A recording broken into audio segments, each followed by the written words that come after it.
you're good to go? Yeah. Excellent. Well, hello, everybody. Welcome to the Talk to Danielle podcast. I am your host, Danielle C. Baker. And before we get started, be sure to like, follow, and subscribe to whichever channel you're listening or watching from. And today I have a great guest. I'm really excited to have her on because this is a kind of a conversation it's a newer type of conversation, I think, a newer style of parenting, and there's still a lot of question marks on it. So I have the lovely Dr. Blanka Kellermayer with me. And I'm really excited because she does specialize in peaceful parenting. And I know some of you will probably have a reaction already just hearing that there's so much more than just, you know, being happy. That's not what it's all about. And Blanka is going to shed some light on this for us. So thank you so much for coming on. I'm really excited to have you on. Thank you so much, Danielle. I'm very excited to be here. Thank you for inviting me. That's great. Before we get started, could you kind of just share your story and tell us how you got to where you are today?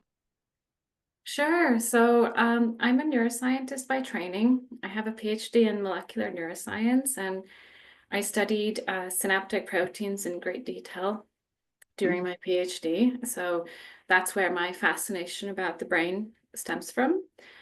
And I had my first child during the last year of my PhD. So some of like people who are in research might know that sometimes you are living abroad, which was the case for me. So when you're welcoming your first child, it's not the easiest place to be without without the help of your family and friends.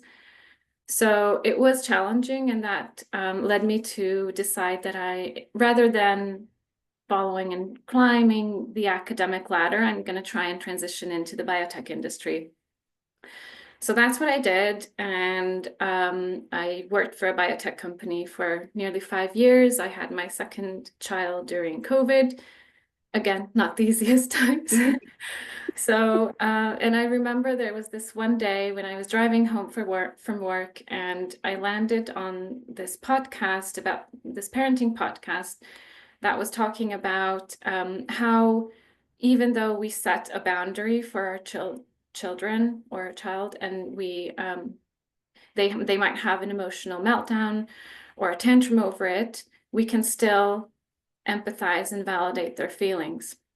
So, for example, if you turn the TV off after they've had their time for the day, you can still acknowledge their point of view and validate their lack of control and empathize with how they're experiencing it. And I remember this was just so transformational for me, and I've never looked back since. So I dove deep into how peaceful parenting works, and together with my knowledge about the brain, I feel like these two topics just come together and complete each other for me. It makes just total sense with how the brain works and how children develop. So it's transformed my parenting experience, my husband's parenting experience, and I'm really happy to share this with parents and help them with their parenting struggles as well. Oh, that's great. And you're right, when you start studying the brain and how we process things and how it all comes out, it becomes very interesting with the younger children because their brain is developing. So you actually get to see it in action, and it's great. You really didn't have good timing with children with in terms of having your support system. It is my hat off to you for keeping your sanity through it all. It's a lot to take in. Yeah, it wasn't the easiest, and I think it really helped me grow. And I always view my older child is a challenging one. He's got ADHD, and I always try to view the challenges that the challenges we face with him as my own learning curve. So he's teaching me how to become a better parent, how to become a better person through what we struggle with together. So yes, it wasn't easy, but I'm glad for the experience. Oh, that's good. I'm going to start asking questions right away, but I picked three. I was thinking, can you walk us through three big ideas of what peaceful parenting is? I know there's more than that, but in our conversations, we've talked about three. So can you kind of, for those who are not too sure what peaceful parenting is, or may not know exactly what it's all about. Can you kind of walk us through the big ideas about it, please? Sure. So, peaceful parenting is focused on three main pillars. And the first one is parental self-regulation. Mhm. So, there's a lot of work on identifying what works for the individual parent because we're all different. The same thing might not work for two different people, right? So, it's tuning into how you can regulate your own emotions and your own how to stay calm in intense moments. So that's pillar number one. Pillar number two is connection. So there's a huge emphasis on connecting with your child, with each of your children, and because that the reason for this is because the only way we can influence our children or anybody to that matter is through our connection with them. So that's when they will want to cooperate with us if we're truly connected. And the third big idea is setting kind and firm limits. So the idea is that we're more like a manager or a coach rather than trying to control our kids. Mhm. And so when we set the limits, we guide them through the limit. We're always there helping and supporting them. Wow, those are great. Those are big pillars. Those are really big pillars. And the parents' self-regulation, I think, is one that we don't talk a lot about a lot. We do tend, sometimes our children are good at getting us to react as opposed to respond. And so that self-regulation pillar is, I think, one that can be very interesting for all of us. Can you kind of walk us through some of the myths about peaceful parenting? A lot of people have a misconception of is just letting the child do whatever they want to do and just be like, oh, be careful, just that. But that's not what it's all about. So can you kind of walk us through some of those myths that are not Yes, actually part of peaceful parenting? Yeah. yes, definitely. And I'm so glad you asked this question because there is a lot of misconception. And I think the number one thing is being peaceful all the time. Mhm. And I think this stems from the name of peaceful parenting. So it was Dr. Laura Markham who coined this term, peaceful parenting. And I consider myself a second generation peaceful parenting coach because so my mentor, Sarah Rosensweet, was trained by Dr. Laura Markham. Um, Nice. and one of the big myths, again, is that we are always calm, that there's no yelling, no shouting. And this is absolutely not the case. I mean, there is the goal, right? We want to stay calm, and there, with the piece of parental self-regulation, there's a lot of focus on working on ourselves and identifying our own triggers. And as you say, rather than reacting, we try to respond. And when we do mess up, because we're not perfect, no one's perfect, then the focus is on repair. So another myth is that it's permissive parenting Mhm. and that children always get their way and that there's no discipline. And this is not the case because we do set kind and firm limits. What confuses people, I think, is that there is no punishment. So we focus on natural consequences. Like, for example, if your child forgets to put their football kit in their bag in the morning, so then they don't have it ready in school when they need to change for practice, then they'll miss their football training that day. So there's no need to dig deeper in this and then, like, oh, I told you, and and then you're gonna be punished and then all that. So it's more about the child is already feeling bad because they missed their training. So then next time they're gonna work harder to not forget their kit. And I think one last thing that I'd mention is that another myth is that people think that kids become spoiled or entitled. And the research suggests that children who are raised with warmth and empathy and consistent boundaries, they tend to turn out being more cooperative, well-adjusted, and resilient.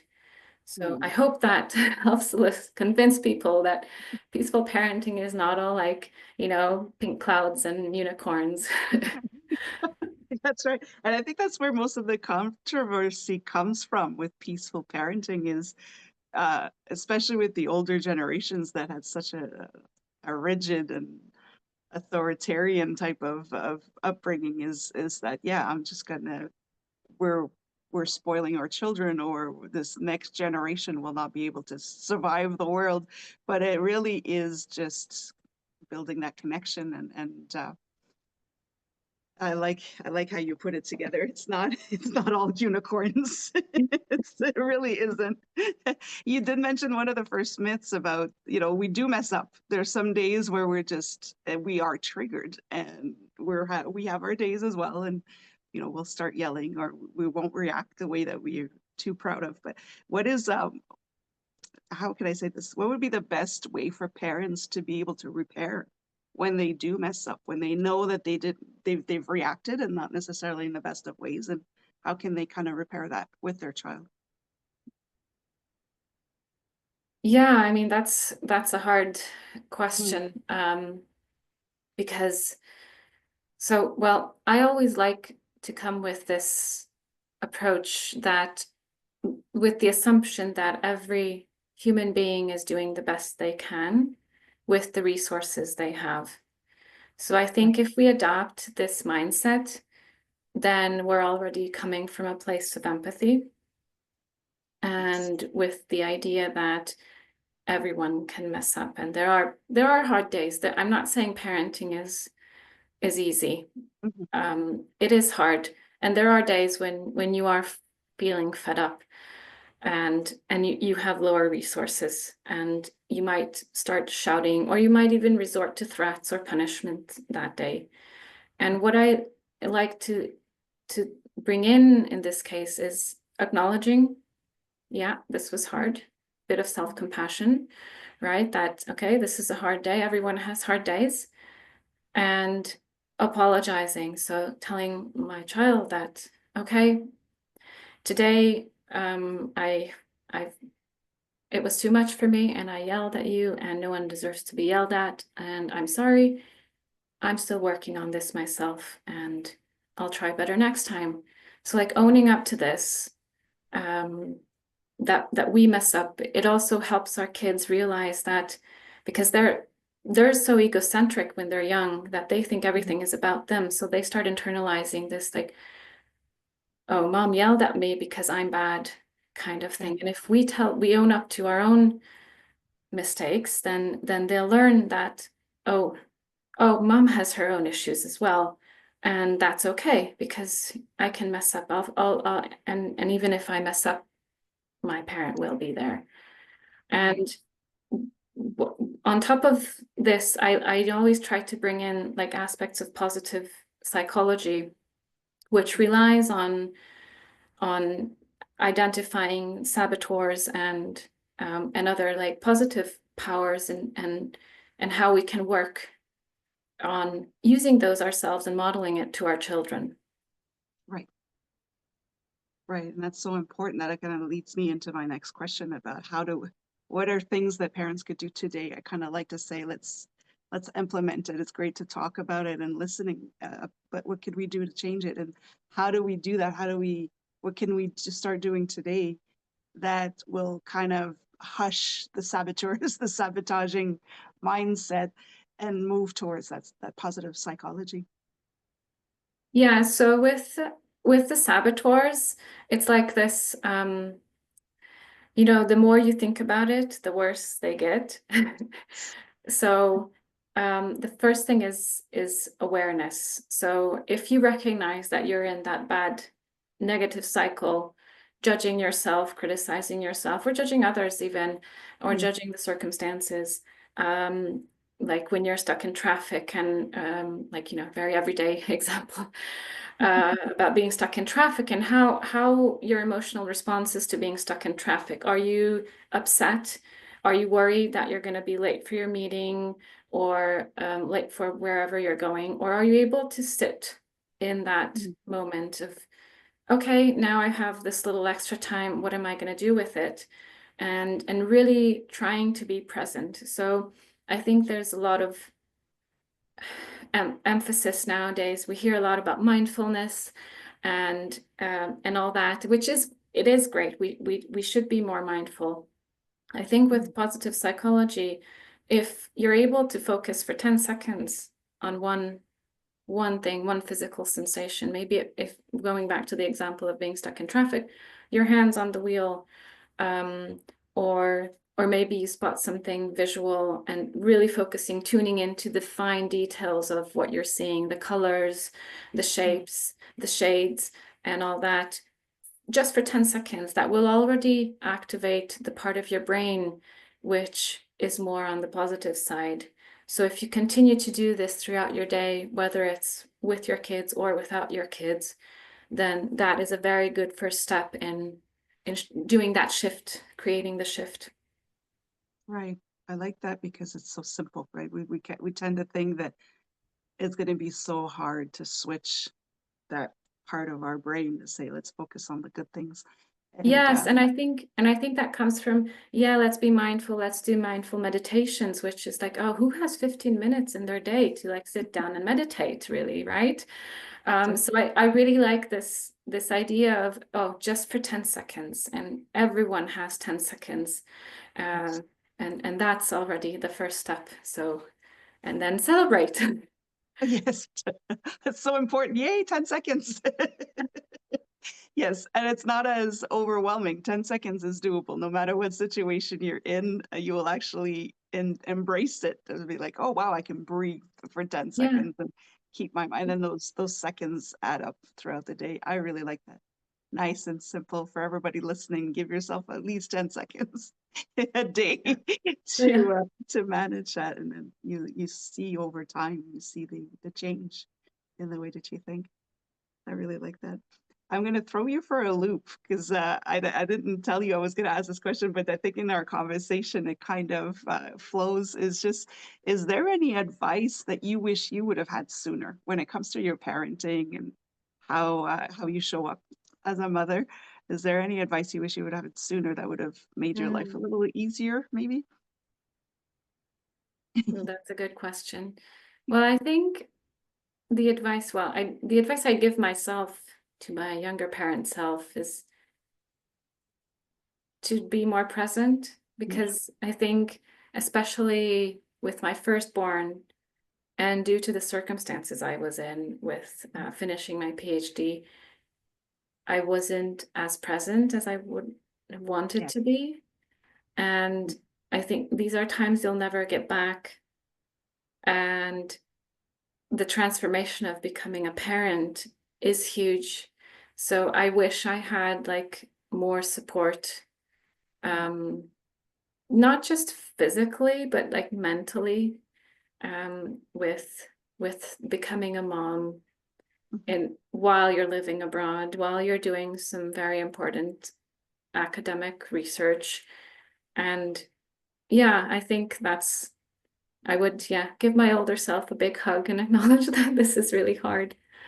It's, oh, it's such good advice because especially as a new parent, when your first time, you really think you're on your own with that. You don't want to um, ask for help because you think you should be super mom, Yeah. and you should have it Yeah. all under control. And you feel like you need to prove yourself. So it's so important, not just physically, but yes, mentally as well, to get that support and allow yourself to take it all in. We're all learning as we go, so it's so important to Yeah. have that. And I think it's like, because I'm always surprised, and I hear this from so many parents that, we have the birth preparation courses, we have the breastfeeding support, sometimes, not not always.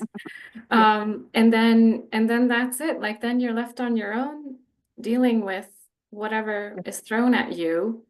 And that's when the hard part begins.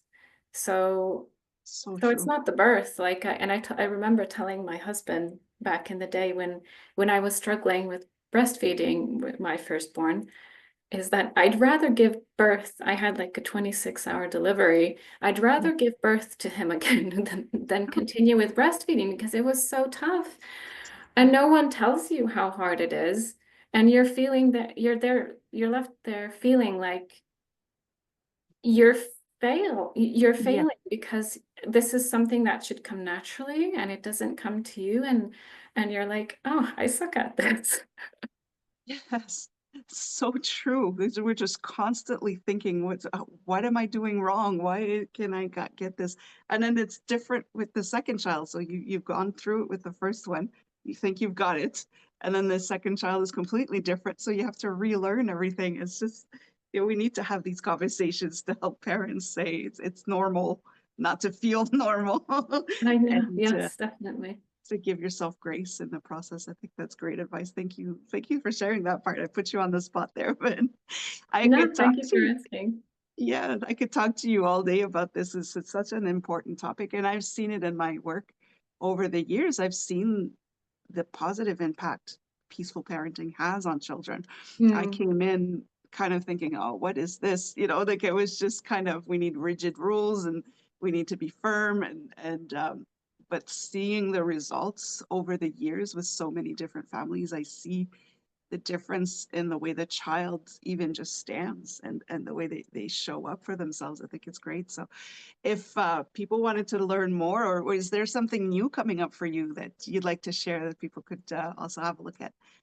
Yes, I am very excited because I'm planning my first masterclass, Mhm. and that will happen at the end of February. So I am very happy to share the link for anyone interested.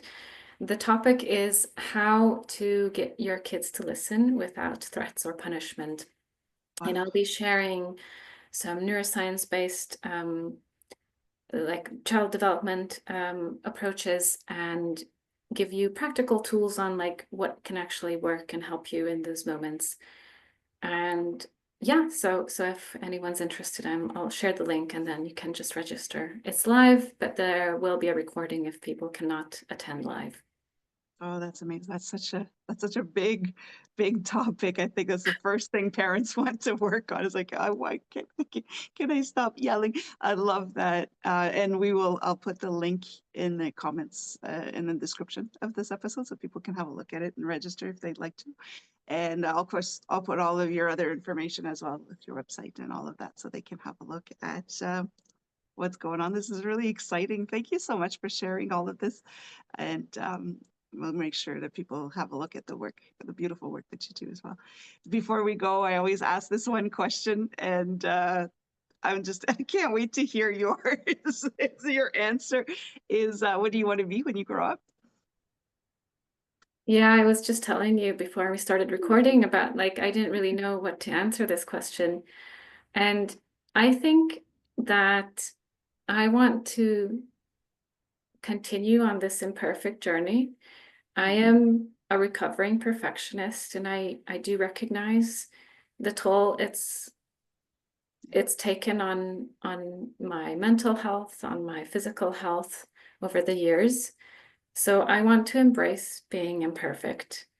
Mhm. And I really want to continue to help people, help parents enjoy parenting more and connect with their kids Yeah. more because we need to raise a new generation of humans who are more empathic, who are more understanding because the world is not in a good Mhm. place right now. And I feel worried for my own children's future and Yeah. I feel like this is the only way we can turn that around. That is beautiful, and you're absolutely right. We do. Nothing is changing, and if it's getting worse, we need to make that change. And yeah, uh, we need that new generation of world leaders who will put the human back into our world. I think that's beautiful. That's wonderful. Yes, I remember you saying, I'm not too sure which way this question is going to go, but I love it. I think it's, yeah, you're speaking my language on this one. I absolutely love it. And if people do want to know more about your work or work with you closely or collaboration and anything like that, where can they reach you? Is there a way, what's the best way for them to reach you? Yeah, so there's my website, drblankapeacefulparenting.com. I'm most active on LinkedIn, Mhm. just Blanka Kellermayer. So feel free to connect with me. I have regular posts there where I share parenting nuggets, Yes, um, and all sorts of stories from my own life or parents' lives. And yeah, so I'm yeah, anywhere if you want to connect with me. I'm on most. I have an Instagram and Facebook profile as well, but LinkedIn is probably the easiest. that's great. And I'll put that information in the description as well so people can reach you. So thank you again so much for coming on today and kind of giving us a good, realistic view of what peaceful parenting is. And hopefully that'll kind of trigger a little bit more curiosity for our listeners to really look into it and see the benefits of it. So I appreciate you sharing your wisdom and your expertise on this. Thank you so much. Thank you so much, Daniel, and I admire your work. So I Oh, thank you for doing what you do. thank you, and I look forward to seeing your master class. Actually, it sounds really interesting. That was the one I needed when I became a mother. It was the yelling part. So thank you again, and for everybody, don't forget to have a look at the description so you can follow Dr. Blanka's work as well. And until next time, stay safe, stay awesome, and we'll talk soon.